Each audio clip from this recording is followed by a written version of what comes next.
안녕하십니까. 현대투자연구소 송교입니다. 다우지수는 신고가 행진이 이어지면서 나름대로 실적 장세가 자리를 잡고 있는 그런 분위기고요. 국내 증시도 점차적으로 실적 장세 가능성을 높이고 있지 않나 생각이 됩니다. 특히 최근에 보면은 외국인 매매 동향이 심상치 않습니다. 오늘 같은 경우도 현재 시간 1시 15분을 통과하고 있는데 3천억 넘게 3,200억 가까이 순매수세를 이제 보이고 있고요. 자, 두 번째는 지난 1월 11일이 최고점이었죠. 1월 11일 고점 이후에 충분한 어떤 그 가격 조정과 기간 조정을 거쳤기 때문에 실적 장세 가능성을 높이고 있지 않나 생각됩니다. 예전에 우리가 학창 시절에 수학 시간에 이제 필요 조건, 충분 조건 이런 것들 배웠죠. 제가 알기로는 이제 충분 조건이 더 중요한 걸로 알고 있는데 수급이 굉장히 중요합니다. 그래서 그 외국인 순매수 전환이 사실 충분 조건이라면 충분한 가격 조정과 기간 조정은 필요 조건이 될 수 있지 않을까 생각됩니다. 그렇게 엮어서 본다면 충분히 우리도 실적 장세 전개 가능성이 높지 않을까 생각됩니다. 물론 이제 제가 얘기하는 유동성 장세, 실적 장세는 제 기준입니다. 그리고 또 여러분께서도 받아들이기가 좀 편하지 않을까, 이해하기가 좀 편하지 않을까 싶어서 제가 말씀드린 겁니다. 자, 화면 보시면 그 중간에 보시면 이제 주도주는 국면을 돌파한다고 얘기했는데요.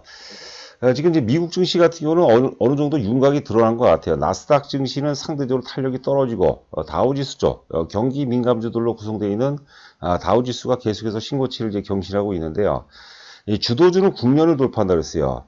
왜 그러냐면 주도주는 반드시 견인 효과가 있어요. 견인 효과가 크면 클수록 주도 효과를 더 크게 할 수 있다고 이제 봐야 되겠죠. 최근에도 사실 일반적으로 이제 강세 국면을 보이는 종목이 있지만은 견인 효과가 상당히 떨어져요. 그러나 삼성전자라든가 현대차 이런 것들이 이제 본격적으로 이제 그 랠리가 전개가 되면 그 파급 효과가 굉장히 크죠. 그래서 주도주는 현재 국면으로 본다면 사실 그 유동성 장세에서 실적 장세로 넘어가는 그런 국면이기 때문에 이들이 올려주게 되면 시장이 굉장히 또 가파르게 투자 심리도 회복될 수 있지 않을까 생각됩니다. 자, 여기서 말씀드리는 이 유동성 장세, 실적 장세는 이제 제 기준으로 말씀드린 겁니다. 여러분들 이해도를 높이고 또 학습 효과를 높이고자 말씀드렸던 거고, 제가 또 이제 창조해낸 건 아니고요. 그 엘리어트 파동 이론하고 이제 우라카미 군요의 장세 4단계, 기타 이제 그 금리와 주가의 상관관 이런 것들을 제가 이제 편집을 한 거죠. 보시는 화면은 위에가 다우지수가 되겠고 아래가 나스닥입니다. 나스닥이 조정받고 나스닥은 탄력이 굉장히 떨어지죠. 그리고 다우지수는 이제 그 상대적으로 신고가 경신이 이어지고 있는데요. 그 이유는 단순하죠. 사실 그 코로나 저점 이후에 성장주가 많이 갔죠. 막강한 유동성을 바탕으로 사실 어찌 보면 묻지마 장세식으로 특히 예전에 작년에 바이오 같은 경우 막 오를 때 보면 거의 묻지마식으로 올라간 것 같아요. 코로나 이런 것들 막 엮이게 되면은 나름대로 굉장히 강력한 어떤 테마군으로 엮이면서 많이 올라갔었는데 그러니까 잠시 후에 우리가 보도록 하겠지만 유동성 장세는 사실 이성보다는 상상력에 의해서 올라간다고 봐야 될 것 같아요. 성장주들은 사실 상상력이 이제 많이 지배하는 거죠. 그런 구도가 사실 좀 무너졌어요. 무너졌죠. 특히 이제 2월달 고점 위에 이제 무너지는 모습이고, 우리나라 같은 경우는 이제 1월 11일날 상담은 이제 변곡이 됐다 보시면 될 것 같아요. 자, 위에 그 다우지수는 상대적으로 못 올라갔어요. 특히 경기 민감주들은 사실 그 코로나 때문에 굉장히 힘든 그런 상황이었죠. 못 올라갔는데, 이제 시장 구도가 바뀌었죠. 백신이 등장하고 접종이 시작되면서 경기 회복에 대한 기대감이 이제 반영되는 거죠. 이성적 사고가 시장에 지금 자리 잡고 있다. 그래서 앞서 말씀드렸던 이제 성장주들은 상상력, 이성이 아니라 감성에 의한 상상력이 지배가 된다면 실적 장세는 철저하게 실적과 펀더멘털에 근거한 이성적 사고가 지배를 한다. 이렇게 보시면 될 것 같습니다. 그러니까 막연한 성장주 논리로는 사실 안 되는 거죠. 물론 이제 근거는 뭐냐면 실적 호전주 혹은 실적 호전주라든가 펀더멘탈 저평가 관련주들도 성장성이 근거해야 돼요. 성장성이 근거하지 않으면은 사실 그 공연불이 될 가능성이 높다고 보는 거거든요. 최근 오늘 같은 경우도 보면 카카오라든가 네이버 이런 것들이 굉장히 강하죠. 실적도 무지하게 좋고 거기다가 또 성장성도 사실 그 대단하죠. 둘째가라면 서러울 정도로 성장성을 갖췄기 때문에 두 가지 요건을 갖췄기 때문에 지금 실적 장세, 유동성 장세도 마찬가지로 실적 장세에서도 시장을 어떤 거 지배하면 주도주급이다 이렇게 보시면 될 것 같습니다. 자, 이번 화면은 이제 그 다우지수만 제가 이제 캡처를 잡았습니다. 작년 이제 9월서부터 이제 현재까지가 되겠는데요. 보시면 이제 그 지난 3월 4일입니다. 3월 4일이 다우지수의 최저점이고 3월 4일 최저점 이후에 그때는 이제 그 나스닥과 다 같이 빠졌습니다. 3월 4일 최저점 이후에 이제 그 강렬하게 역사적 고점을 이제 다시 돌파하는 그런 모습이고 33,000포인트를 돌파했어요. 역사적 고점이라는 것은 주식으로 따지면 이제 상장일에 이제 최고의 고점, 한 번도 경험해보지 못했던 거. 다우지수도 마찬가지예요. 다우지수 탄생 이래 한 번도 경험해보지 못했던 새로운 어떤 그 가격대, 새로운 지수대에 도전하는 그런 모습입니다. 그래서 신고가를 돌파하게 되면 돌파 프레임이 작용돼요. 만약에 글로벌 증시 전반으로 본다면 주도주는 사실 그 미국 시장이나 미국이라고 봐야 되겠죠. 미국은 사실 그 발권력, 우리가 키커런시라고 하죠. 기축통화를 갖고 있기 때문에 미국이 주도주예요. 주도국이고 미국이 3월 초에 이미 그 실적 장세 전개가 됐기 때문에 결과적으로 이제 우리나라도 후속주 혹은 후속 국가라고 봐야 될 것 같아요. 그래서 우리나라도 지금 이제 분위기도 굉장히 좋아지고 있고요. 우리나라도 결과적으로 이제 실적 장세 가능성이 높지 않나 생각됩니다. 그래서 외국인 그 매매 동향이 굉장히 중요합니다. 제가 그 저희 회원분들께도 문자 보낼 때는 외국인 동향을 계속 주시해서 보라는 말씀드렸고, 앞서 얘기했던 그 어떤 필요 조건이죠. 가격 조정과 기간 조정. 가격 조정과 기간 조정이 잘 마무리가 됐다는 것은 이미 그 준비가 된 상태라는 거죠. 레디고 상태라는 거죠. 준비가 돼 있는 레디 상태죠. 레디 상태. 준비가 돼 있는 상태에서 이제 외국인 순매수 전환만 이어진다면 말 그대로 이제 본격적인 어떤 그 실적 장세 출발점이 되지 않을까 생각을 해봅니다. 자, 보시는 화면은 이제 여러분들 많이 보셨죠? 제가 이제 우라카미 군용의 장세 4단계 그리고 그 엘리어트 파동 이론, 뭐 금리 등을 이제 엮어서 편집을 해봤는데 그 전에도 그런 말씀드렸지만 저도 뭐 주식을 한 30년 넘게 했습니다. 보니까 제가 30년 과정 속에서 뭐 나름대로 여러 가지 이론이 있는데 제일 그래도 잘 만든 어떤 그 뭐 이론이 아닌가 생각됩니다. 자, 일단 출발점은 코스피로 따진다면 3월 19일이죠. 코로나 최저점서부터 출발해서 유동성 장세. 이건 제가 나름대로 정의를 내린 거예요. 제 개인 기준으로. 지금도 사실 유동성 장세 연장선상이라고 봐야 될 것 같아요. 자, 하여튼 3월 19일서부터 1월 11일까지를 이제 우리가 유동성 장세라고 전제를 했고 정의를 내렸습니다. 유동성 장세는 이제 그 경기 침체 하에서 올라가죠. 경기가 회복되고 경기가 좋아지는 상황에서 진행되는 유동성 장세는 존재하지 않아요. 경기가 침체이기 때문에 저금리죠. 정책적으로 이제 뭐 각 국가별로 유동성을 계속해서 보강을 합니다. 그래서 이때는 이제 상상력이 많이 지배해요. 성장주들이 지배하는 거죠. 성장주라는 게 뭐 답이 있습니까? 상상력이 지배하기 때문에 우리가 투자 심리 상태를 보면 감성이 시장을 지배한다 이렇게 보시면 될 것 같고, 자, 그 다음에 이제 1월 11일서부터 최근까지 조정 2파동 과정이라고 보는데 이 조정의 근거를 우리가 미국의 국채금리 상승이라고 생각했는데 그건 절대 아니라고 그랬어요. 제가 우리가 이제 계속해서 저금리 기조가 계속해서 이어지다가 최초의 금리 상승은 실적 장세 혹은 실적 장세라기보다는 이제 그 경기 회복의 결정적 시그널이에요. 그러니까 이거를 우리가 호재로 받아들일 줄 알아야 돼요. 물론 그 단기적인 어떤 노이즈라고 그러죠. 단기적인 뭐 조정을 불가피하죠. 이걸 우리가 10보 전진을 위한 한 2, 3보쯤 정도의 후퇴다 이렇게 보시면 될 것 같아요. 자, 하여튼 그 금리 상승 쇼크로 2파동 조정이 뭐 나름대로는 이제 지금 정서로 봐서는 어느 정도 일단락되는 과정이 아닌가 생각해요. 자, 그 다음에 이제 전개될 게 제가 이제 항상 말씀드릴 게 이제 빠르면 3월, 늦어도 4월이면 실적 장세 가능성이 높다고 여러 번 강조를 했죠. 실적 장세는 이제 경기 회복과 함께 시작이 됩니다. 그리고 최초로 금리가 상승이 돼요. 지금 사실 그 시중금리들은 이제 인상이 되고 있죠. 그러니까 이런 것들은 이제 실적이 가장 기반이 돼. 실적이라든가 펀더멘탈. 그런데 이왕이면은 지금 어떤 전 세계적인 어떤 경제 파동, 경기 파동으로 놓고 본다면 지금 4차 산업혁명이거든요. 뭐 우리가 흔히 얘기하는 이제 콘트라티프 이제 파동이라고 보는데 이왕이면 실적주 중에서도 성장성을 갖춘 실적주 쪽으로 우리가 접근을 하자는 거죠. 그래서 과거에는 유동성 장세에서 우리가 이제 감성과 뭐 상상 이런 것들이 굉장히 중요했지만 지금은 이성적 접근이 굉장히 중요해요. 어찌 보면 쉬운 장세가 될 수도 있는 거죠. 쉬운 장세가. 왜냐하면 감성에 있어 우리가 감성이라는 것을 우리가 예측하고 추론하는 것은 굉장히 힘든 거거든요. 그런데 지금은 뭐냐면 앞으로 실적이 좋아질 것들 그런 것들을 찾아내면 된다는 거죠. 그러면서 성장성도 있고 이왕이면 바닥권이면 더 좋다고 봐야 되겠죠. 자, 그리고 이제 하여튼 실적 장세 다음에 또 조정이 들어옵니다. 조정이 들어오는데 그 다음에 이제 마지막 파동, 5파동이 역금융 장세예요. 이제 경기가 과열 시기가 나오는 거죠. 인플레이션이 발생하기 때문에 각국 정부에서는 어때요? 유동성을 회수하려고 그러는 거죠. 그러니까 금리를 막 때려서 막 올리는 거죠. 고금리죠.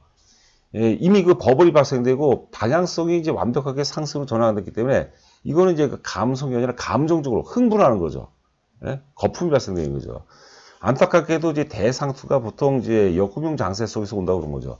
물론 이제 기본인데 실적 장세가 의외로 길어질 수도 있고 의외로 또 짧을 수도 있는 거죠. 위기가 또 닥칠 수도 있으니까 역금융 장세까지도 안 올 수도 있는 겁니다. 자, 뭐 그 정도까지 뭐 우리가 이해하시면 될 것 같고 나중에 제가 또 이제 기회를 통해서 또 보강 설명을 드리도록 하겠습니다. 여하튼간에 금리 상승은 결정적인 시그널이다. 경기 회복의 결정적인 시그널이다 이렇게 생각하시면 될 것 같아요. 자, 지금 현대차 차트를 보고 있는데, 지난 그 1월 11일 날 최고점이 28만 9천 원이었어요. 저희도 1월 11일 삼성전자가 그때 당시에 이제 거래량이 9천만 주가 터졌죠. 그러면서 삼성전자, 뭐 현대차, 삼성 SDI 이런 저희 핵심 주력주들 굉장히 많이 매도를 했어요. 일단 매도하고 뭐 현대차 같은 경우는 23만 원 미만에서 사라 뭐 이런 식으로 지금 진행하고 있는데, 하여튼 그 충분히 조정을 받았고 60일선하고 지금 60일선을 지지선으로 확보하고 있죠.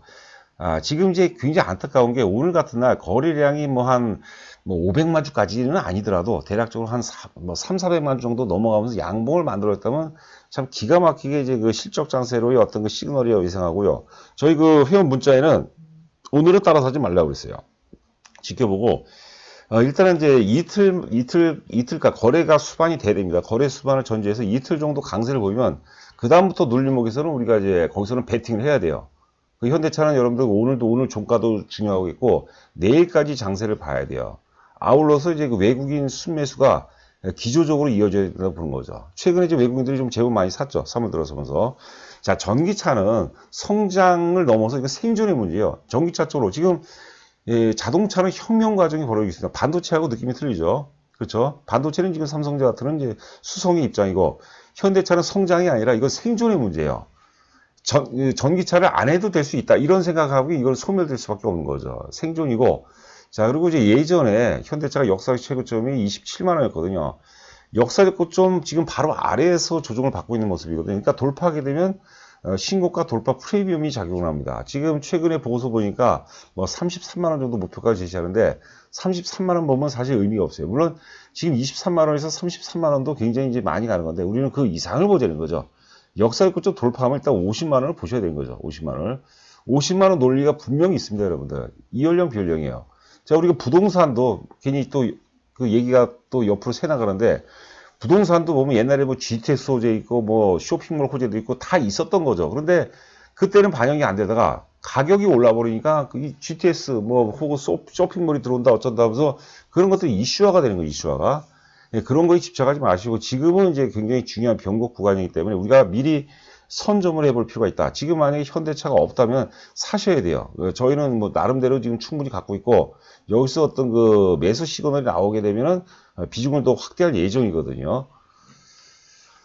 자, 3월 17일자 현대차 증권 이제 보고서입니다. 결과적으로 이제 그 플랫폼 빌즈 더 비클이죠, 비클. 우리가 비클이라는 게 이제 탈 것을 얘기하는 거예요, 탈 것을. 자동차를 의미하는 것이죠.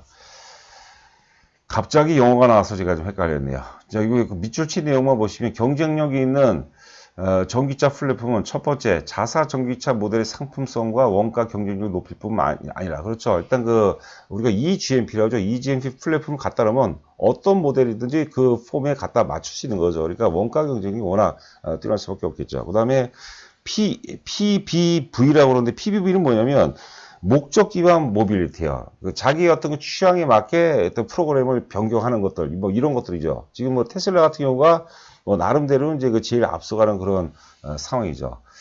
PVV 등 다양한 고객 맞춤형 B2B 차량 공급을 경제적이고 신속하게 대응 가능해서 초기 시장에서 장악력을 높일 전망. 이는 전동화분의 투자 회수 시점을 당기고 기대 수익성을 높일 것으로 판단한다. 여기 또 보면은 이제 V2L이라고 또 있어요. 뭐 급속 충전이 있고 급속 충전 굉장히 중요하죠. V2L인데 V2L이 뭐냐면 이제 그 예를 들어서 야외에서 전기 기계 전력을 공급하는 시스템이거든요. 만약에 정전이 됐다. 보통 이제 그 아이오닉 5 같은 경우는 약 한 열흘 정도 사용할 수 있는 전력을 저장할 수 있다고 하더라고요. 그러니까 건물에서도 우리가 자동차의 그 전기를 저장했다가 건물에 정전이 되게 되면 이제 그 유사시에 정전이 되게 되면 건물에도 우리가 전기를 공급할 수 있겠고, 뭐 가정에도 전기를 공급할 수 있겠고, 이런 것들이 V2L 같은 경우도 굉장히 중요한 요소라고 얘기들이 좀 많이 나오는 것 같습니다. 자, 현대차증권에서 목표가를 이제 33만 원 주시는데, 지금 현재 23만 원에서 33만 원이면 이것도 굉장히 많이 가죠. 그런데 우리는 제가 이제 현대차 얘기할 때 많이 말씀드렸지만, 우리가 꿩이라든가 토끼 사냥하자는 게 아니죠. 우리가 범 사냥을 하자, 그런 심정으로 접근해야 되지 않을까 생각됩니다.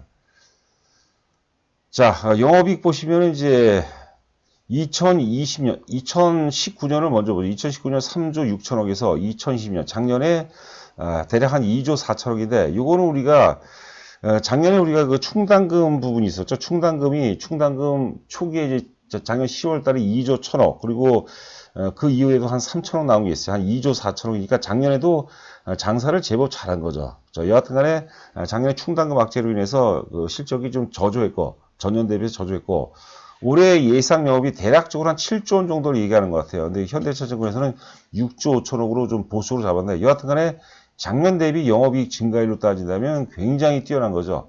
그게 이제 앞서 신고가, 역사 신고가 돌파 프리미엄 플러스 실적이 전년 대비 급증하기 때문에 이런 것들이 현대차가 뭐 50만 원 혹은 그 이상까지도 가능하게 하는 결정적인 모멘텀이 아닌가 생각됩니다. 지금 이제 일본 증시를 보게 되면, 니케이를 보게 되면 시가총액 1위가 도요다입니다. 도요다가 시가총액이 280조가 넘어요. 현대차는 참고로 한 50조 정도밖에 안 됩니다. 독일도 시가총액 1위가 폭스바겐으로 이번에 바뀌었어요. 170조라고 하거든요. 자, 도요다가 280조면 현대차는 제가 보기에는 100조는 좀 넘어야 되지 않을까. 예전에도 한번 이제 말씀드렸던 것 같은데, 현대차가 시가총액이 100조 정도 넘어야 되지 않을까 생각됩니다. 자, 삼성전자는 사실 삼성전자 이전에 어떤 한국 증시의 어떤 인덱스라고 봐야 되겠죠. 뭐 지표 역할을 한다 이렇게 보시면 될 것 같고요. 뭐 반복적으로 말씀드리지만 삼성전자가 나쁘다는 얘기가 아니에요. 예를 들어서 삼성전자가 현재 시점에서 50% 오르게 되면 현대차 같은 건 70%, 80% 정도 오른다고 보는 거죠. 현대차보다 최소한 뭐 20, 30% 이상은 더 오른다는 얘기가 되겠습니다. 현대차는 또 1월 10일 날 너무 과열이 많이 나왔어요. 자, 그리고 이제 조정 과정 속에서 반도체 뭐 공급 부족 어쩌고 그러면서 호재가 많이 지배했거든. 현대차는 악재가 많이 지배했는데, 삼성전자는 호재가 지배했기 때문에 사실 우리가 수급 구조를 보게 되면 삼성전자보다는 현대차가 좀 낫지 않을까, 이런 생각을 제가 해봅니다. 물론 삼성전자도 차트는 거의 뭐 유사한 일치하는 그런 모습이 아닌가 생각됩니다. 자, 끝으로 저희 현대투자 VIP 회원 모집 관련해서는 가입 금액은 3개월 단위, 6개월 단위, 1년 단위가 되겠고요. 뭐 6개월 정도, 3개월이 좀 짧지 않을까 싶은데요. 하여튼 여러분들 투자 금액이라든가 어떤 성향에 맞게 하시고, 정보 제공 내용은 저희가 문자로 하루에 3번 정도 보내드립니다. 물론 긴급사항이 오면 추가적으로 긴급 문자도 좀 보내드리고 하고요.